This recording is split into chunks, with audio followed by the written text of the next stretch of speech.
All right, people, welcome to this one. We're gonna start by getting the user, because then this thing will be it's a sign-in, so it's gonna try to authenticate to see if you are in the you're registered. Registered simply means if you're in the database. It could be an online resource that we will just send in the email and the password over there. Sometimes we might not send the password. But when it comes to authenticating with the database, we never ever put in the password inside the database. We put what we call a hashed password. So what we're gonna do is that we're gonna have this fake database that's representing a real one. We're gonna have this database, not a fake database, which we will use to authenticate. But we first put in the email, the hash password, and what next? Email hash password and the username that the user would have put in when he was registering. So we're going to put in this thing inside the database. So let's have this database. It's going to be different from our application. I'm just going to put inside a Python file so that we can always refer, because in development mode you're going to refer to the things you used. Maybe it's a test database so that you are done building your application before you hand it over. That's if they're going to use a database, you're going to allow the person to register and all that. But anyway, we're going to have a database that when it comes to authentication, we will just check the hash password and the email and stuff like that. All right, so let's just create a file. Let's create a file that we will use to create our database. I'll call it db.py. It's not part of our application. We're just making it to organize our database stuff. So we're gonna start off with a function, so everything is organized. A function is insert user. Exactly that, it does that. It insert user pass. We're gonna go ahead and import SQLite, the database we often use, and normally applications will come with SQLite. Yes, modern day application, maybe you play videos, the user will be supposed to store so many things. Maybe it's an online system, an online educational site like Udemy, and then you want to log in and play videos. We normally come in the database in that case. Now you'll be allowed to authenticate, but then we come in the database to store things like things you're watching, things, yeah. All right. And in order to give you offline versions like that, so SQLite 3, SQLite I should say. So import SQLite is what you're gonna use, and then let's start using SQLite3.connect. What will be the name of the database? The actual it will be assigning.db. It will be the application name. So if the application is called Udemy Player, it'll be Udemy Player.db, and it's going to be fully encrypted so nobody can open it. Sign-in.db, and it's going to be encrypted. Not even you can open it, except you're going to use SQLite.connect to open it. All right, so even if someone uses to open it, let me just stop talking. So SQLite.connect, and then we get a cursor from it and continue. As in the case of SQL, I was supposed to create a connection with this SQLite because we will need that connection.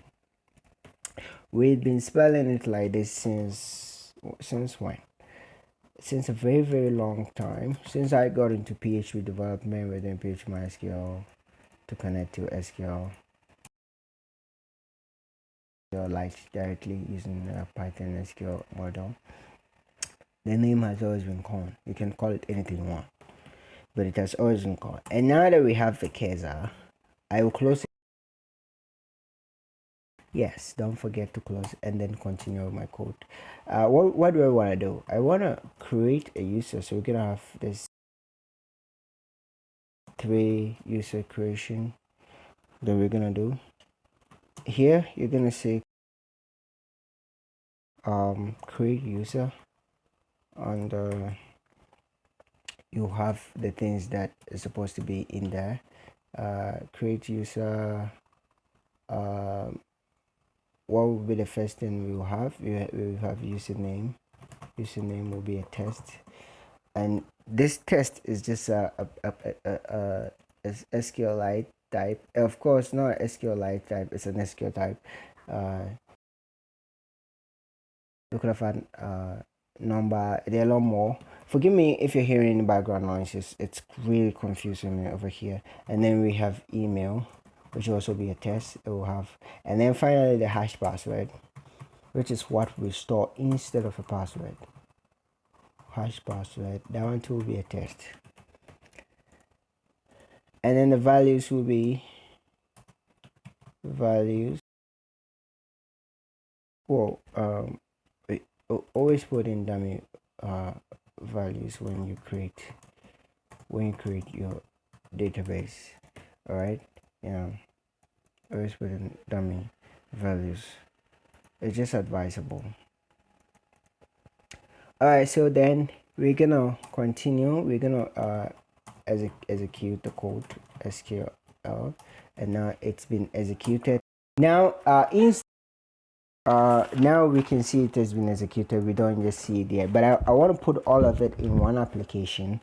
What do I mean by that? I want to add our password and everything. So after executing this, now execute another code that just updates these things and put in the second thing, right? Yeah. All right, so what we're gonna discuss the encryption, because then we have to insert username and email, and just gonna go into it, explain everything, and then we can get to it. So we're gonna start off insert it. It's actually Blake2b. Blake2b, but it's inside a model called hashlib.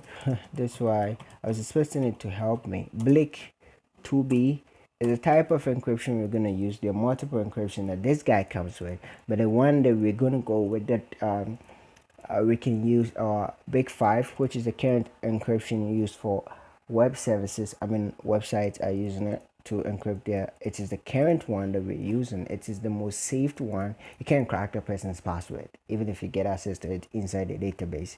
If you get access to the hash password, which will be the one inside the database, you cannot crack that password, that Big 5. And to get access to Big 5, we will be using Blake2b. And so yes, so Blake2b will be creating our hash password for us. So what are the processes we have to take? We have to initialize Blake2b. I'm gonna do hlib Blake2b, and then you give it a key, which is one thing you do, and the key will have to be a byte. So the key will be used to encrypt the password. So the password could be ABCDEFGH, and then we're gonna hash it, okay? But then this time we have something they call salt. Here they call it a key. They're gonna use it to encrypt it. So it's not like you take the hash and try to reverse engineer it and get a password, because that was all it was done to it. They took the password and then hashed it, and so you can reverse it. This time they added some kind of key to it, right? So it's going to be very, very difficult to hash it. You also need to find out the key. So this key, you created it for your user. So whenever your user wants to register, whatever his password is, it could be YYYJJJ. He's going to need it. We're going to add a key to the salt we added to it. I'm sure the key is just like the salt.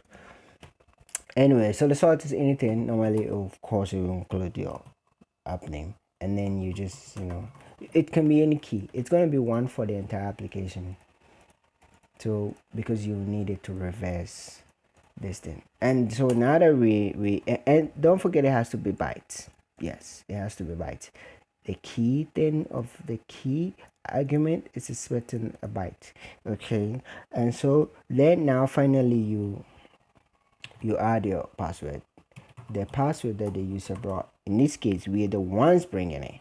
It has to be bytes. So I'm gonna do this dot encode on it, so that it's by UTF-8. It's sure way to encode people's password into bytes, because it's definitely going to remain the same. It's going to remain the same no matter what. As against ASCII, things are going to change. All right, for almost all languages, UTF will most likely remain the same. So whatever password I put in, like A, B, C, D, E, F, A, F, will remain the same. So it's become bytes. This thing, the update is expecting bytes. Now that we've updated it successfully, let's try to get the hash password out. which we'll have to put inside the hash pass. I in order not to miss that, I'll call this one passcode. And what it will call hlib.has digest, and then it will return again. You're seeing it's returning a string of which we'll put inside the database. So now we're ready to put things inside the database. Our very first username, it's like we're registering for the user. SQL1 insert user 123 123. All right, so let's go insert into user, insert into user values, because we're inserting just about everything. And this time you can see here are three things. We're gonna put in the email. It's gonna be email that we're gonna need to sign in. It's gonna be email, and then the part what is this? Oh, this is actually username. The first thing is username. Here is username. Username is what's my username? Powerful. Let me do that one so you can pronounce it. Okay. And then the password, I'm gonna use an F string on it. I totally think that you should use an F string on it. Should I start F string here or over there? I'm super confused where the F should be, so I can put in my F string. And I'm not ready to experiment, so I'm super confused. Let me put the F string where? Oh boy, I'm super cool. Let me just drop it in here. No, I can use an F string here. I'm supposed to use it here. Ta-da! I found where I'm supposed to put the F string, because all this thing is considered as a Python string. Yeah, and so I'm allowed to put the F string F at the bottom to turn this into an F string. The reason is that I want to maintain my quotes, so I can't just do hash password here and hash passcode, and that means I'll have to break this thing over here and then add do a plus and that long journey. But I still want to add this quote around it. When the database is inserting, it has to be 100% sure you're looking at the string and that, and then making this an F string. You see, yeah. So I found where I put it over here, because this whole thing's a string. So this hash passcode is being inserted here, and the F string is going to be there. So insert into user these values. We have to execute this thing. Execute. Now that we're adding something, let's do a comment, right? Which make sure that this thing is saved. Now that we have executed this and have saved it, of course we want to see that we successfully put the hash password in there. You can look at the hash password. I mean, trying to reverse it and get a password out of it, it's almost impossible. SQL2 select all from user. Oh shit, look at that. Select all from user, and then what do? We execute it, of course. Execute SQL. Oh, look at me. Look at this. I'm not executing the SQL1. Now I am. So when we're done, we have to fetch it using fetch all. So here all that will come out, all items, beg your pardon. Keza the fetch all. Oh, what is this? Fetch all. And now that we are seeing it, so let's just print it out. All items is gonna come in, and let's look at how these things are being put in there. Essentially, we are done. We created a table with this dumb value. Now I'm feeling guilty because then, but I said it's a good idea to create a database with values. I've changed my mind. And then we created a hash password so that when we insert, we have a hash password. Is this spelling right? Oh, it's wrong. Ooh. So you do this to verify, right? Yeah. And now the spelling is right. So we created this table, which is ready for values. This time we didn't put values in there because I was feeling terrible, guilty. We have a user who's a nobody, and then we created this hash password and put it inside the database. And now we executed and committed so that the change was effective, and then we are selecting to look at it. This is actually what's going on here. All right, let's run this. Where we run just this db.py. So all we're gonna see is this. When we run it, it won't run because then it's inside a function. So let's run the function insert user. Now when we run this model, it's gonna run. All right, let's get to it. Python db.py, right? User. I'm having the same such error. Line 10. Insert user. Create table. Ooh, create table. Is that right? Create table user. I'm sure I have to delete this then. I didn't have to because then we didn't get far. All right, we are done and we are seeing the what we wanted to see from select all. And the email or Gmail, and the hash password. Look, it includes what password? It includes this password and the sign. So remember them because you're gonna need it to sign in. See you in the next lesson.